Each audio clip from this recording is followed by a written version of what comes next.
just a case of why are we still there, but when the coalition has gone, what will it leave behind that will justify the cost? Well, we're still there because it's in our national interest, it's in our national security interest to stay and finish the job.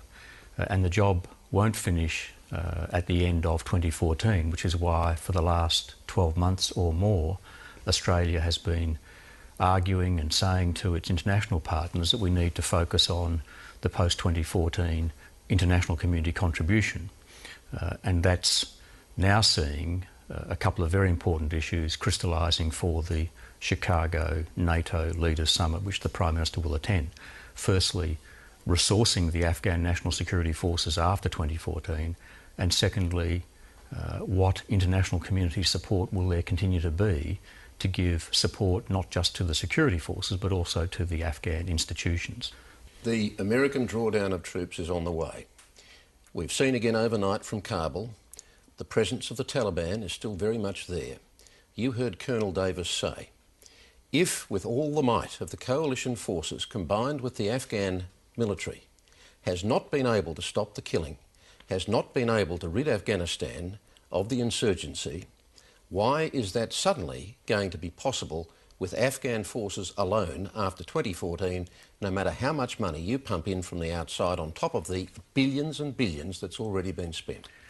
Well, Colonel Davis's analysis is not one that I share. It's not one shared by his military seniors, nor is it shared by effectively everyone I spoke to in Afghanistan, in Kandahar, in Tarankot and in Kabul last week. But that doesn't surprise me, because for any of the senior military or governments to acknowledge any right in what he says is to acknowledge failure. Well, I'm not saying that we've got rose-coloured glasses on or that we are starry-eyed about this. It's difficult, it's dangerous. Risks continue, very high risk, whether it's safe havens in Pakistan, whether it's issues about corruption or drugs or governance so far as Afghan governance and institutions are concerned. But the overnight events in Kabul really show, in my view, a number of things. Firstly, the entire response was handled by Afghan National Security Forces themselves. They weren't handled by International Security Assistance Force competence. They were handled by the Afghans themselves, and handled, on the advice I have, pretty well. Secondly, we've seen, and I've been saying this for more than 12 months, we will continue to see the Taliban and other associated groups resorting to greater reliance upon the roadside bombs, the IEDs, but even more so, greater reliance upon the high-profile propaganda-motivated attacks, including suicide bombings using children. We've seen more of that. That's because they haven't been able to make up the ground that they've lost in the field, and that's been the case really for the last 18 months. The surge, which was United States and International Security Assistance forces, has been effective. They have not been able to take back any ground at all, and that's why they've been resorting to the high-profile attacks, and that's also why, for the first time, we've seen clear indications that they are contemplating having talks. Now, it's at early stages, but it does underline the point Australia has made for a number of years, that this can't and won't just be a combat or military solution, it also needs to be a political solution. Well, you disagree with Colonel Davis. Do you also disagree with Suzanne Schmeidel, who has been there since 2002, who has significant credibility, who was lead author in a report that was commissioned by AusAid, an Australian government agency? She says, when she hears coalition generals talking about being on track, making progress, things getting better, she thinks they're taking crazy pills. Well, she's been dealing quite correctly with the development issues and the governance issues and the services on the ground. And I have repeatedly made the point that in terms of progress or improvement, we find it first on the security front, particularly with the Army. There's no doubt the police are lagging behind. But where we find Afghanistan at its worst are the delivery of services and the provision of basic facilities to their people. And when I met with the Governor and the Deputy Governor of Oruzgan Province, the Police Chief, the Director of the National Directorate of Security and the Army Commander of the 4th Brigade, to a man, they all said the most important thing now are not security issues, the most important things now are developing and providing the services. And whilst we have made... But this is a ticking time bomb. A deadline has been created. How you work that deadline out, I don't know, but a deadline has been created and the time is ticking down. Well, the deadline is transition to Afghan national security forces to enable them to take lead responsibility for security. But how much confidence do you think the people of Afghanistan out in the countryside and provinces like Uruzgan actually have that their government, which has a very low credibility in Afghanistan, can hold the line against the Taliban? And what do you say again to Susan Schmeidel when people say to her in Uruzgan that the Taliban could be back, we'll just move back in within 2 weeks of Australia leaving? Well, to finish my answer, by the time you get to the middle of 2013, you'll have all of the population of Afghanistan under lead responsibility.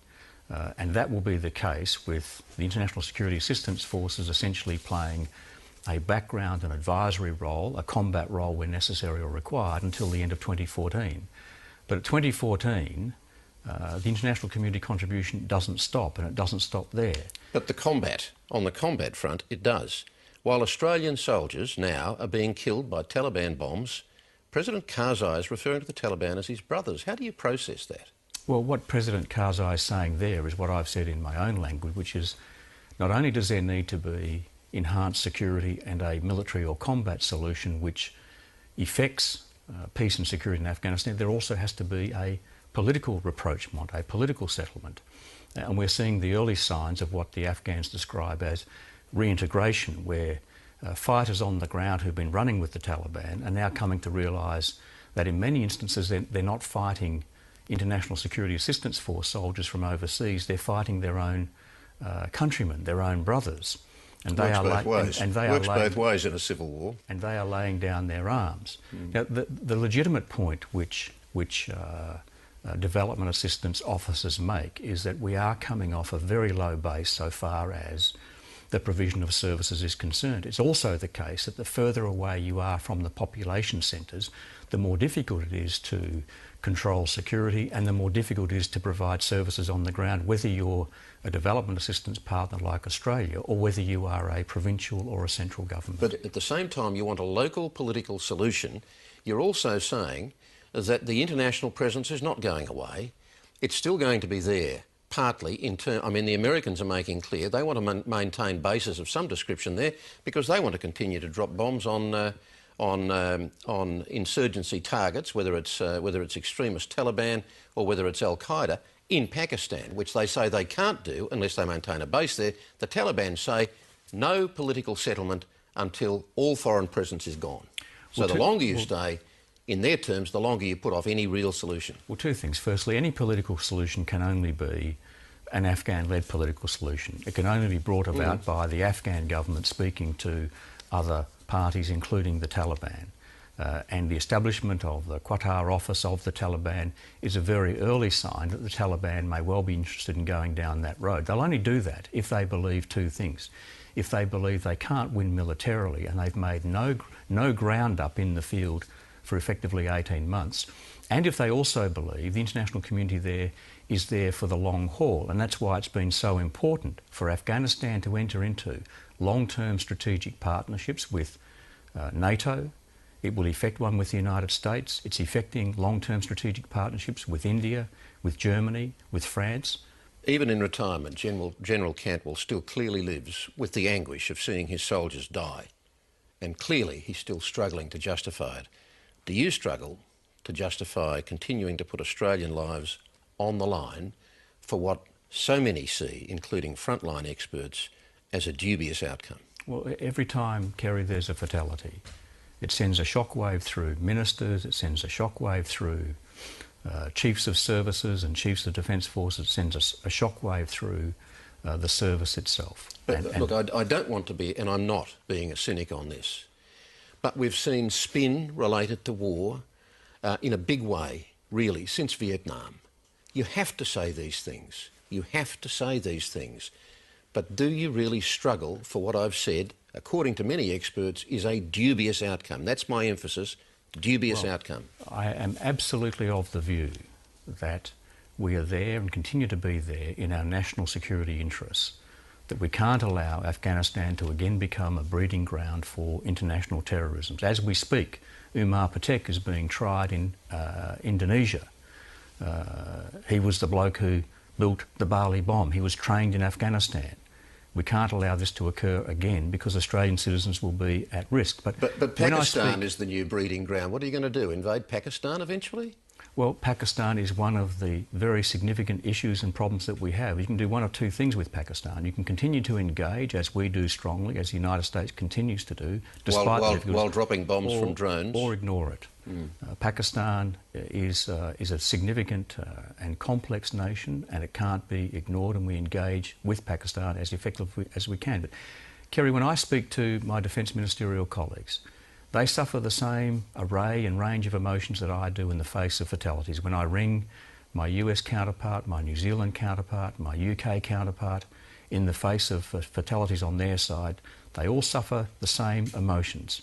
But in the end, governments make decisions to protect and defend the national security interests of their nation.